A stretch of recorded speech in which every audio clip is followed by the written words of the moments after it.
Bonjour, donc nous allons continuer notre travail sur le livre Maths et Matrices. C'est un wikibook. Alors on est dans propriétés et applications, produits scalaires. Alors aujourd'hui on va commencer la série sur la décomposition des valeurs propres et des vecteurs propres. Alors on va commencer par valeurs propres et vecteurs propres. Alors, on verra plus tard pour la création des valeurs propres, l'étude du code. Donc là, on va juste voir l'algorithme générique, enfin, truc. Alors, on va étudier valeurs propres et vecteurs propres. Voilà.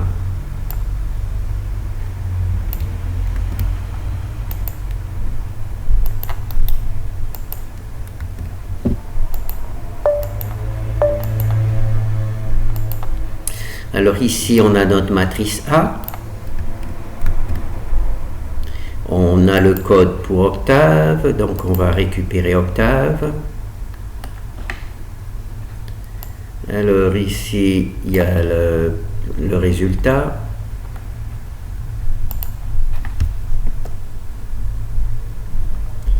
Alors maintenant, il faut réduire un peu pour avoir le truc.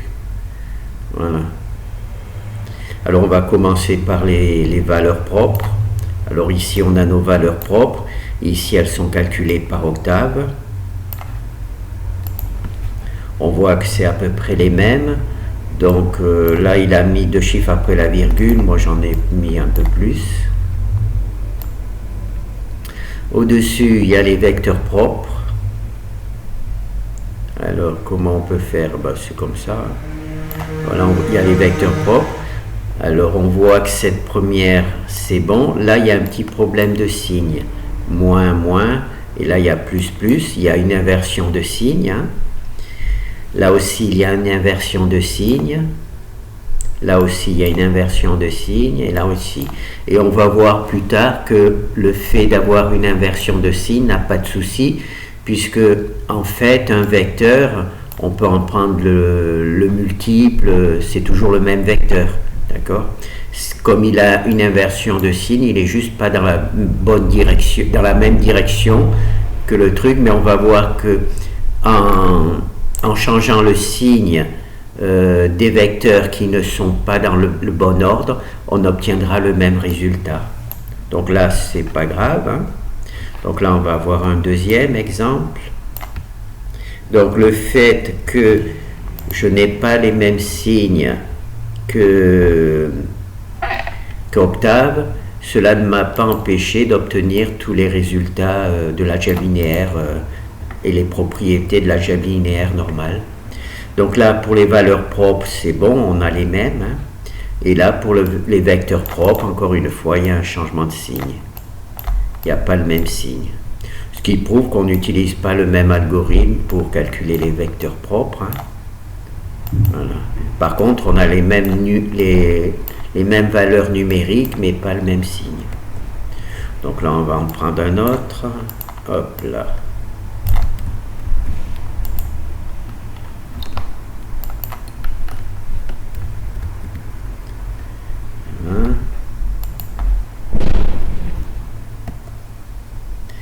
Voilà, donc là, on a nos vecteurs. Alors là, il y a encore un changement de signe, il y a les signes différents.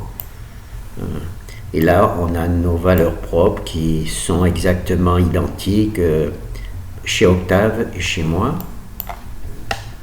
C'est en langage C. Alors maintenant, ce qu'on va voir, alors il y a la fonction qui calcule les valeurs propres. Il y aura une vidéo spécialement sur ça, donc je n'en parle pas ici. On va juste voir l'algorithme des vecteurs propres. Alors je fais une petite erreur, c'est-à-dire j'ajoute une virgule, je compile, je supprime la virgule, et là ça me donne accès au code. Alors ici il y a la fonction qui calcule les vecteurs propres, hein, et gain pour vecteur propre et v pour le vecteur propre. Alors l'algorithme, il est de cette manière, on calcule d'abord les valeurs propres, avec la même fonction ici qui calcule les valeurs propres. Donc on commence par calculer les valeurs propres. Ensuite, on fait une boucle. Alors cette boucle va nous permettre de travailler sur toutes les valeurs propres. Alors au début, on va commencer par la première valeur propre, puis la deuxième, puis la troisième. Alors ce qui se passe ici, on a notre matrice identité. On reconnaît la fonction qui permet de calculer la matrice identité. Alors on rentre donc, on a donc calculé nos, disons, 3 valeurs propres. D'accord, on va dire qu'il y en a 3. On rentre dans la boucle for, on récupère la première valeur propre, on la rentre dans la matrice identité, donc ça fait que on a donc une matrice identité sur laquelle il y a les valeurs propres. On soustrait m minus d, donc on soustrait la matrice A à la matrice identité qui a les valeurs propres sur sa diagonale. Ça nous donne donc notre matrice de travail. Cette matrice de travail, on la rentre dans un système. On la rentre dans pour créer un système AB. Donc on la rentre pour créer le système AB. B, c'est une matrice nulle. B, c'est juste une matrice nulle, sans caractéristiques particulières. Et une fois qu'on a le système AB, on va le résoudre. Mais on va le résoudre avec la méthode, l'algorithme qui travaille sur les valeurs propres, les variables libres.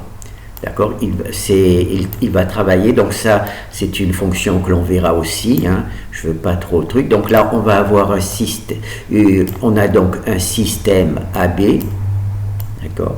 Dans ce système AB, il y a une seule variable libre. D'accord. Donc c'est cette fonction-là qui va résoudre le système. Il faut absolument qu'il n'y ait qu'une seule variable libre, sinon naturellement l'algorithme ne fonctionne pas. On verra plus tard comment faire quand il y a plusieurs valeurs propres identiques. Donc ça fera plusieurs variables libres, mais là on va partir du principe que toutes nos valeurs propres sont différentes. Donc là, on a donc rentré notre première valeur propre, on l'a associée sur une matrice identité, on a soustrait cette matrice identité à la matrice A, cette matrice devient la matrice de travail, on copie cette matrice de travail dans un système AB, où B c'est le vecteur nul, un vecteur nul, c'est le truc. Comme on a un système AB, on peut utiliser Gauss-Jordan pour le résoudre, et comme il y a une variable libre, on utilise la version variable libre, et donc ça nous donne AB avec une variable libre. Donc là on a le résultat. Ce résultat, on verra quand on utilisera cette fonction, il y aura la colonne de B, ça sera la première colonne, et la deuxième colonne, ça sera dans laquelle il y a le résultat de la variable libre. Et bien cette variable libre, c'est tout simplement le premier vecteur propre. D'accord? Donc ici, on copie la deuxième colonne, parce que c'est dans la deuxième colonne qu'il y a le premier vecteur propre, dans V. Donc là, on a V avec la première vecteur propre.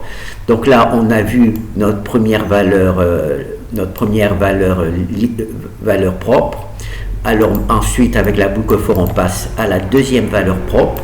Donc on introduit la deuxième valeur propre, on la met dans la matrice identité, on soustrait A à cette matrice identité, ça nous donne notre matrice de travail. On copie notre matrice de travail, ça c'est copier la matrice A et B dans AB. Donc on copie notre matrice de travail A et B dans AB. On a donc un système. Ce système a une variable libre, donc on utilise cette fonction-là. On résout ce système, on verra cette fonction plus tard. On résout ce système, ça nous donne une matrice B avec la colonne des B et une variable libre. On recopie, si c'est copier une colonne, alors on copie la deuxième colonne de B fruit là où il y a la variable libre dans V, et là V on le copie dans la deuxième colonne, puisqu'on est ici on a incrémenté. Et enfin, comme on a dit qu'on avait un algorithme, enfin, il y avait 3 valeurs propres, donc on fait la dernière valeur propre. Donc ici, I passe à 3, hein. On est passé de 1 à 3. Alors on rentre la 3e valeur propre ici, on l'associe à la matrice identité, on soustrait M minus la matrice diagonale, donc on soustrait A à la matrice identité, ça nous donne donc notre matrice de travail. Notre matrice de travail, on utilise copier A et B dans AB, donc on copie A, la matrice de travail, et la matrice B qui est un vecteur nul dans AB, ça nous fait un système dans lequel il y a une variable libre, d'accord? Et on utilise donc la fonction qui calcule les variables libres, et elle va nous donner en résultat une matrice B de 2 colonnes, et dans la 2e colonne, il y a le dernier vecteur propre. Donc on récupère dans la B-free de la 2e colonne le dernier vecteur propre, et ça y est, on a donc nos vecteurs propres. Et malheureusement, il faut penser que les vecteurs propres sont normalisés, donc là c'est pas les vrais vecteurs propres qu'on a copiés, hein.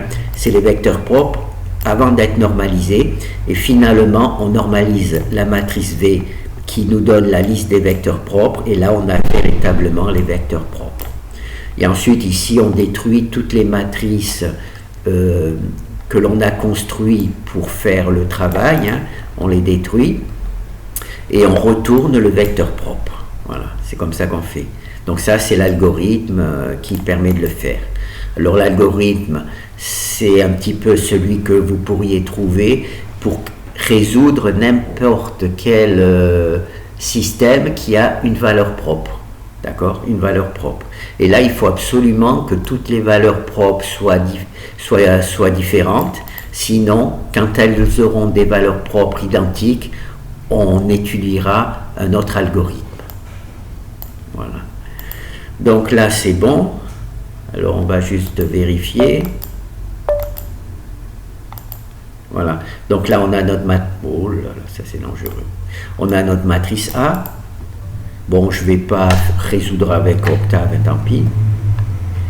Voilà, et là ça nous donne notre vecteur propre, et là c'est les valeurs propres, d'accord? Alors on va juste revoir l'algorithme des vecteurs propres. J'aime bien parce que ça me permet de réviser, à moi aussi. Hop. Alors, j'ai fait une petite erreur, j'ai rajouté une virgule pour avoir le code. Oh là, par contre là, voilà. Alors c'est ici, hein. Là je l'ai peut-être un peu exagéré.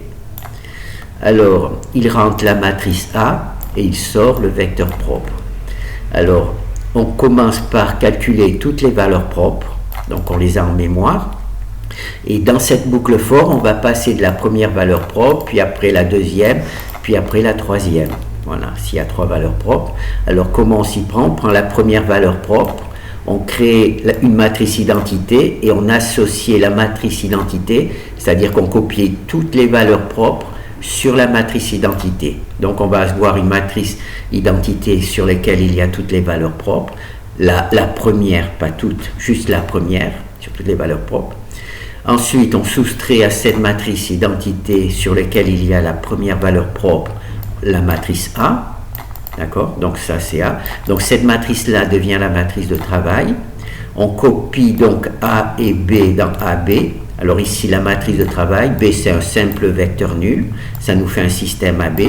Ce système AB a une variable libre.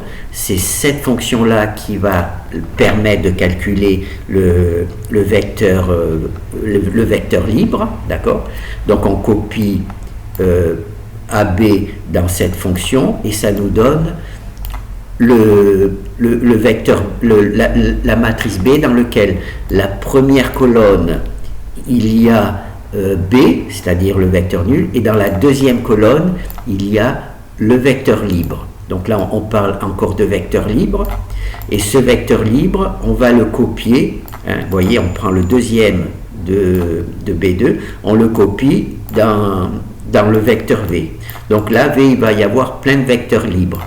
Il va y en avoir 3 puisque j'avais dit qu'il y avait 3 valeurs libres, trois valeurs libres. Donc avec la boucle, on arrive à 3 valeurs libres. D'accord? Et ces valeurs libres vont être transformées en vecteurs propres en les normalisant. Voilà. Une fois qu'on a normalisé, ils passent de l'état vecteur truc, mais on les normalise une fois qu'on a calculé toute la boucle. Hein? Une fois qu'on a calculé toute la boucle, on normalise les vecteurs.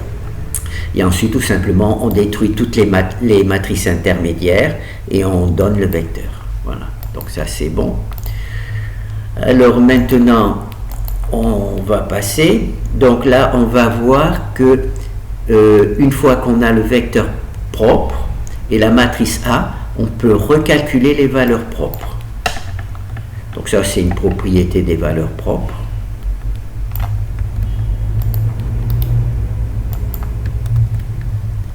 Alors je vais peut-être, voilà, pour voir si j'ai fait une erreur. Alors ici, il y a notre matrice A. Bon, la première, je vous le fais avec Octave, les autres, je ne vous le ferai pas. Voilà. Donc là, il y a les valeurs propres et les vecteurs propres. Bon, je vais l'agrandir pour que ce soit plus correct. Alors, ici, on a calculé les vecteurs propres, d'accord?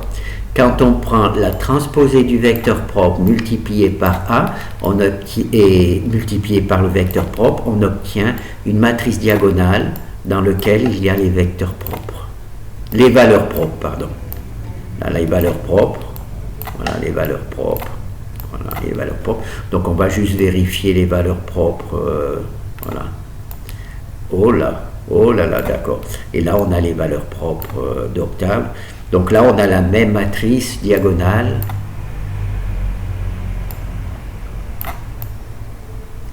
Alors, voilà, là, on a la même matrice diagonale qu'Octave. Voilà. Alors, on va refaire. Alors, on a une matrice A. On a calculé les vecteurs propres.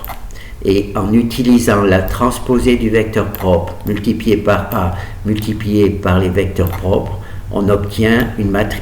Oh là, ça c'est dangereux. Ça c'est vraiment très dangereux. On obtient une matrice diagonale. Et dans cette matrice diagonale, il y a tout simplement les valeurs propres. Bon, on va refaire vérifier avec Octave. Alors, Octave. Voilà. Alors, il faut réduire la taille parce que sinon, ça va pas aller. Ah ben, c'est bien.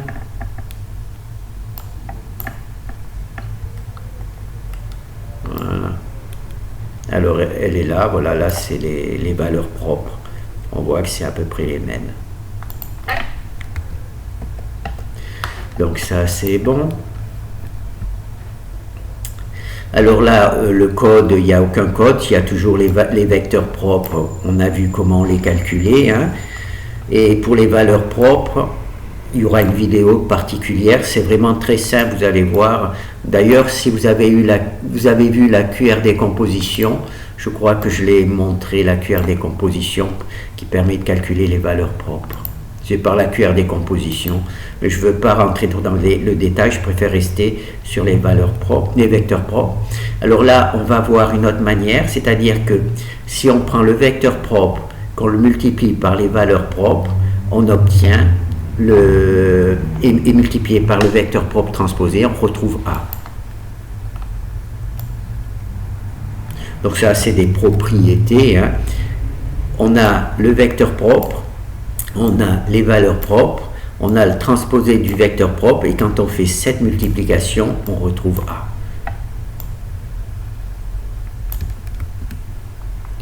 Bon, ça là, je ferai bien de la fermer, comme ça c'est terminé. Hop.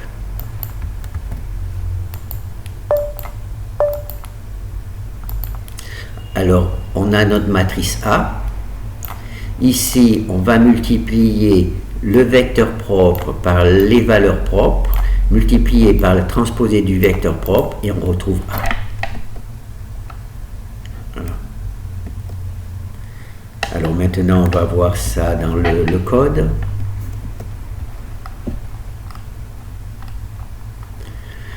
Alors, on a notre matrice A, on en calcule les vecteurs propres, on en prend la transposée des vecteurs propres, et là, on multiplie la transposée du vecteur propre,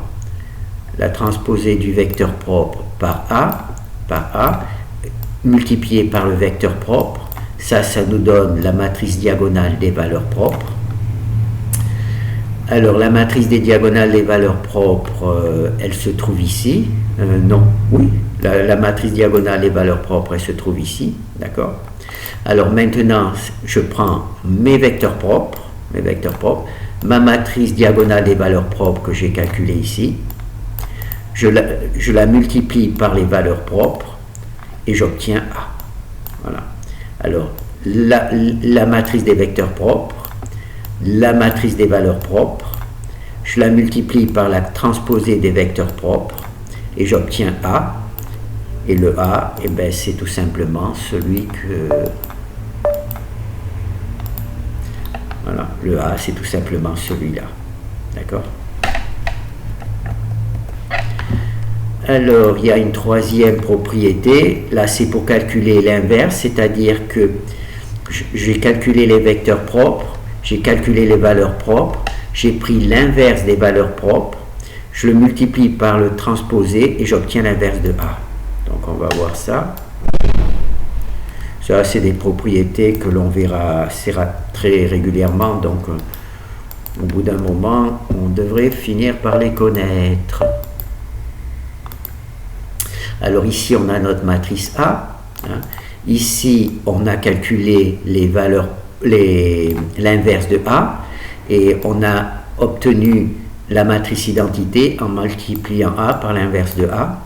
Alors, pour obtenir l'inverse de A, on a notre vecteur propre.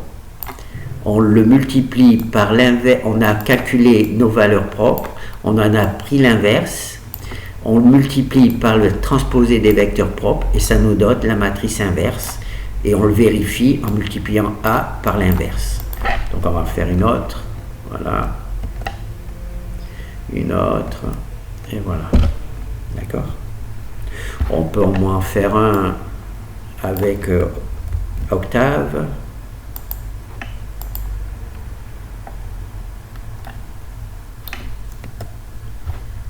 Voilà. Voilà, on voit là, on a l'inverse. Voilà. Là, on a l'inverse calculé avec les vecteurs propres et les valeurs propres. Et ici, on a l'inverse calculé avec la fonction inverse et on voit que c'est les mêmes chiffres. Donc ça, c'est bon. Maintenant, on va vérifier le code en langage C. Alors, ici, on calcule les valeurs propres, les vecteurs propres. Ici, on calcule les vecteurs propres. On en prend la transposée. Alors, ici, on calcule les valeurs propres avec les vecteurs propres. Alors, pour obtenir la matrice diagonale des valeurs propres, on prend la transposée des vecteurs propres multipliée par A multipliée par le vecteur propre, la transposée des vecteurs propres multipliée par A multipliée par les vecteurs propres, et ça nous donne les valeurs propres. Ça nous donne les valeurs propres. Donc, cette fonction des valeurs propres, on va prendre l'inverse. Alors, comment on crée? Donc, j'ai créé une fonction, qu'on verra plus tard, qui appelle cette fonction. Ça, c'est un pointeur de fonction, hein, c'est un pointeur de fonction, et cette fonction, elle est tout simplement là. Donc, elle prend simplement l'inverse des valeurs qui rentrent ici, hein, l'inverse, et cette fonction-là, ce qu'elle fait, c'est qu'elle prend toutes les valeurs qui sont sur la diagonale, uniquement les valeurs qui sont sur la diagonale, et elle propose à ces valeurs qui sont sur la diagonale cette fonction, et cette fonction, c'est tout simplement la fonction inverse. Voilà. C'est comme ça qu'on inverse toutes les valeurs qui sont sur la diagonale, et donc sur les valeurs propres. Et ensuite, on retrouve A. En fait, c'est pas A, c'est l'inverse de A. Si on multipliait les vecteurs propres par les valeurs propres par la transposée, on obtiendrait A, mais comme on multiplie ici par l'inverse des valeurs propres, on obtient l'inverse de A. Donc les valeurs propres, les vecteurs propres, multipliés par les valeurs propres, mais là c'est l'inverse des valeurs propres, multiplié par la transposée des vecteurs propres, on obtient l'inverse de A. On obtiendrait A si on utilisait les valeurs propres, mais comme on utilise l'inverse des valeurs propres, eh bien on obtient l'inverse de A. Et ensuite, ici, on affiche donc l'inverse de A, et là on multiplie simplement A par son inverse, celle qu'on vient de calculer, et on obtient bien T1, et en fait T1 c'est la matrice identité. Voilà.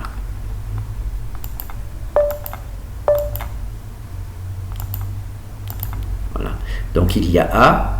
Là, on utilise l'algorithme qui permet de calculer l'inverse de A. Les vecteurs propres multipliés par l'inverse des valeurs propres multipliés par T.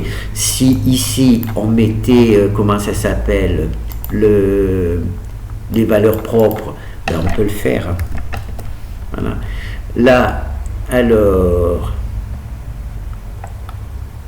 alors c'est ici qu'on calcule l'inverse, mais si je mets ici, je supprime, et donc on va travailler sur les valeurs propres, je vais retrouver A au lieu de l'inverse, donc on va voir. Voilà. Donc là, je retrouve A. Alors, je retrouve là, le A. Bon, je vais, pour bien vous montrer le A, je vais supprimer, parce que pour l'inverse, j'avais besoin d'utiliser la méthode scientifique, mais là, je n'ai plus besoin, donc je le supprime. Voilà. Donc là, il y a A, et là, il y a A. J'ai simplement supprimé cette partie-là. Bien entendu, là, je n'ai plus la matrice identité, puisque je multiplie A par A. Donc, c'est A au carré, ici. Hein. C'est pour ça qu'il n'y a plus la matrice identité. Là, j'ai supprimé cette partie-là pour vous montrer que on retrouve bien A. Et maintenant, je vais le remettre. Alors, je vais remettre, voilà, je remets la partie comme ça, et je remets la partie inverse. Là, c'était pour qu'il n'y ait plus de mode scientifique, parce que le mode scientifique, c'était difficile à lire, puisque le premier A n'était pas en mode scientifique, et maintenant, on va revoir. Voilà. Donc là, j'ai remis tout en place, il y a bien la matrice identité, et là, j'ai bien l'inverse de A. J'ai donc remis V, voilà, et j'ai remis la mode scientifique pour que le truc soit bien lisible. Bon, ben voilà, donc là, on arrête. Alors là, on a vu tout ça. Alors là, c'est juste pour correction manuelle. C'est juste pour vous montrer que, comme je vous ai expliqué, mes vecteurs, pas les valeurs, hein, les vecteurs propres n'ont pas les bons signes en quelque sorte. Ou plutôt, n'ont pas les... Oui, on peut dire que ce n'est pas les bons signes, puisque je n'ai pas les signes d'octave. Là, je vais changer les signes, et on va voir qu'on obtient en fait le même résultat, c'est-à-dire que le signe des valeurs propres, des vecteurs propres, n'influence pas le résultat de nos travaux. D'accord ? On va pouvoir faire les mêmes choses, même si on n'a pas les mêmes signes qu'octave. Même si on n'a pas les mêmes signes qu'octave. Ce qu'il aurait fallu, c'est que j'ai plusieurs logiciels qui calculent les mêmes attendez, hein, il ne faut pas que je fasse tout en même temps, qui calculent pour voir si tous les autres logiciels ont les mêmes signes qu'octave et qu'il n'y a que moi qui n'ai pas les signes d'octave.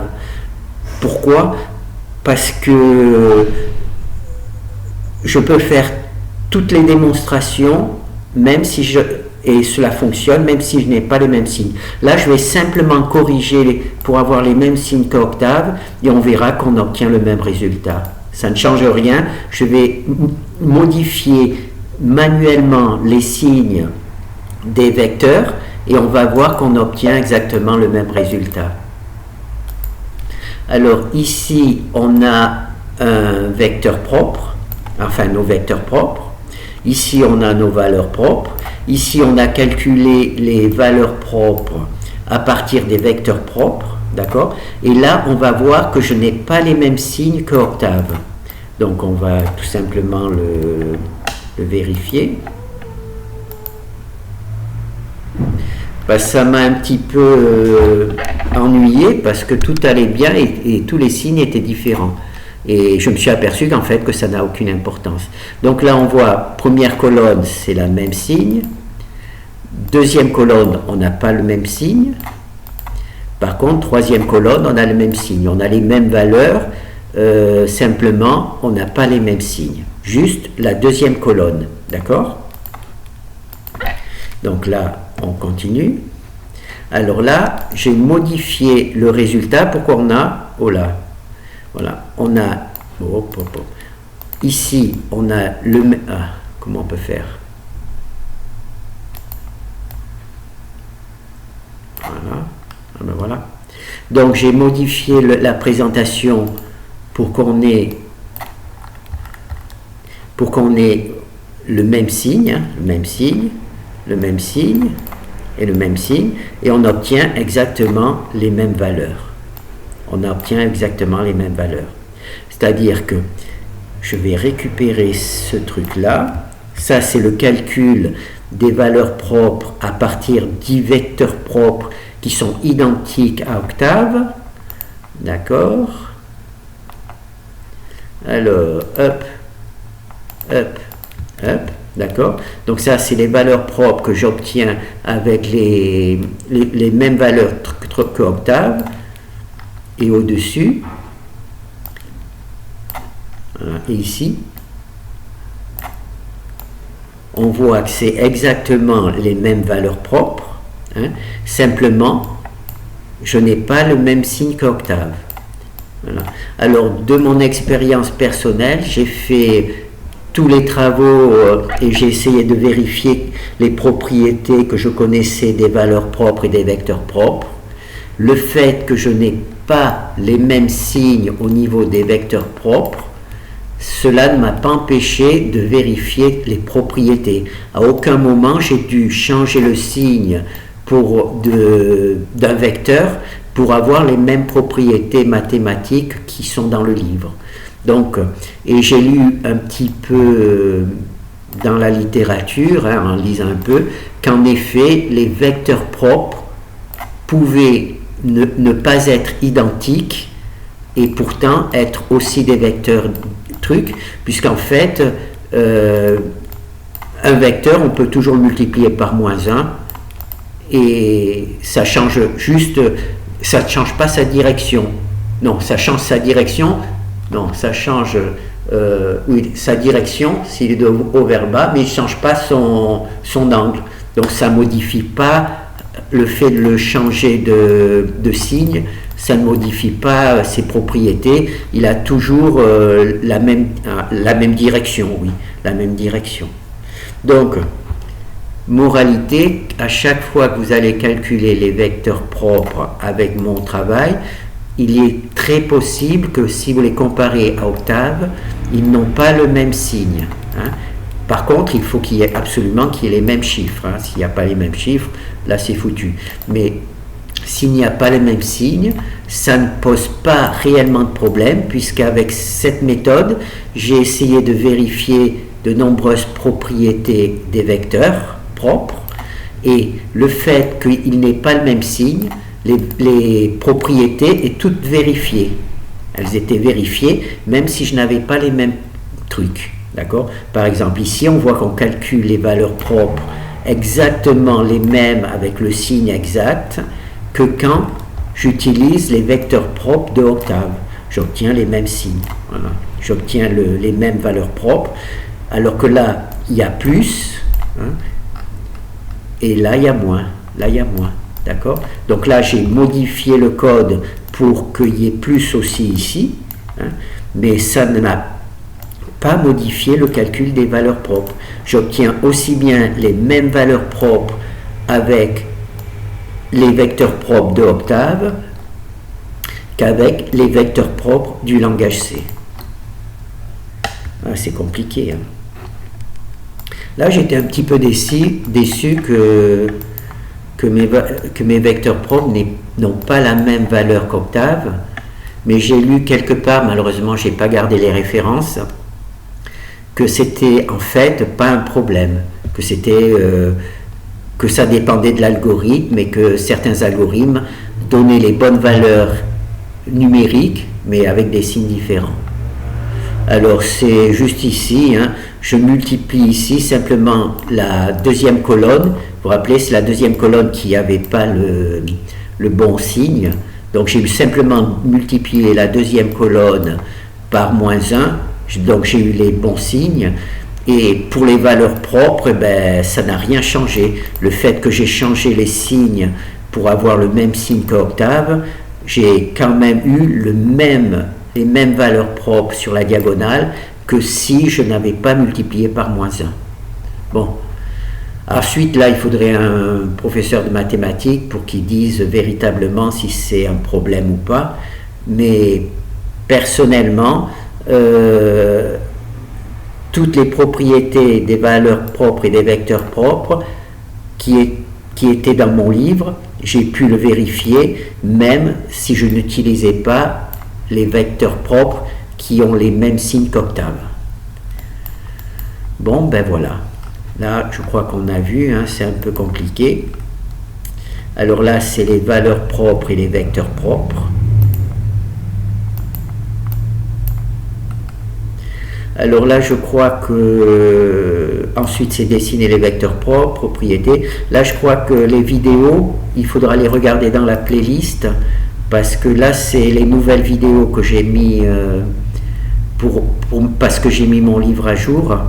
Et donc, il est possible, si vous voulez continuer, il faudra regarder dans la playlist pour voir les vidéos suivantes. Elles sont normalement rangées dans l'ordre. Merci.